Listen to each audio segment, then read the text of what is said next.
Hello, আসসালামু আলাইকুম। সবাইকে স্বাগতম জানাচ্ছি মিলিনাস ব্লগ থেকে। আজকে চুলায় গ্যাস ছিল না, তাই রাইস কুকারে ভাত বসিয়েছি। এইদিকে আমার ইলেকট্রিক চুলা আমি তেল গরম করে কিছু পেঁয়াজ কুচি দিয়েছি, তারপর আমি চিংড়ি মাছ দিয়েছি। যেহেতু আমার বাসায় চিংড়ি মাছ খুব কম খায়, তাই অল্প পরিমাণ নিয়েছি। তারপর আমি লবণ দিয়েছি, লবণ দিয়ে তারপর আমি কাঁচামরিচ দিয়ে দেবো।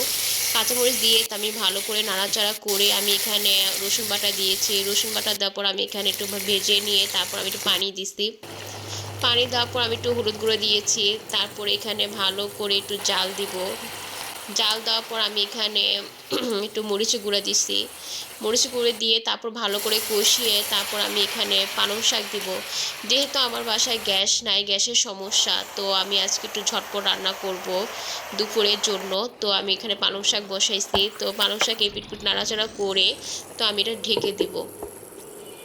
ওইদিকে আমার ভাত হয়ে গেছে। তো আর এদিকে আমার এই যে পালং শাকে আমার কোনো পানি দেওয়া লাগে নাই। তো দেখেন এখানে শাকের পানিটা উঠে গেছে। তো এই পানি দিয়ে আমি রান্না করলাম। তো এদিকে আমি আবার কড়াই দিলাম, তেল গরম করলাম।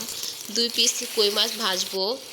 কই মাছ হালকা এপিট ওপিট করে ভেজে নিয়ে তো আমি এখানে কিছু চিংড়ি মাছ দিয়ে দিচ্ছি। যেহেতু আমরা দুজন মানুষ, শুধু দুপুরে খাবার, তো আমি অল্প পরিমাণ রান্না করলাম। তারপর আমি এখানে ওই কই মাছ উঠিয়ে তারপর ওই তেল দিয়ে আমি পেঁয়াজ আর কাঁচামরিচ কুচি ভেজে নিছি। ভেজে নেওয়ার পর আমি এখানে একটু পরিমাণ মতন একটু লবণ দিব, জাস্ট একটু কষানো লবণ, মাছে লবণ দেওয়া ছিল। তারপর আমি একটু টমেটো দিয়েছি। তারপর আমি এখানে একটু রসুন বাটা দিয়ে তারপর আমি ভালো করে আবার নেড়েচেড়ে একটু পানি দিছি। তারপর এখানে একটু কালার হওয়ার জন্য আমি আবার হলুদের গুঁড়া দিলাম। তো হলুদের গুঁড়া দিয়ে তারপর পানি দিয়ে ভালো করে আবার কষিয়ে নিছি। তারপর আমি মাছ ছেড়ে দিলাম। তো মাছ এভাবে করে এপিট উপিট করে তারপর আমি একটু হালকা পরিমাণ পানি দিব। পানি দেওয়ার পর আমি এটা ঢেকে দিছি।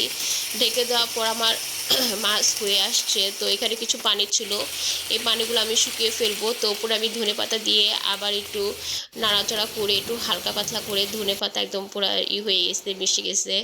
তো আমার মাছে একদম পানিও মিশে গেছে। তো আমার রান্না হয়ে গেছে দুজন মানুষের জন্য ঝটপট দুপুরে খাবার।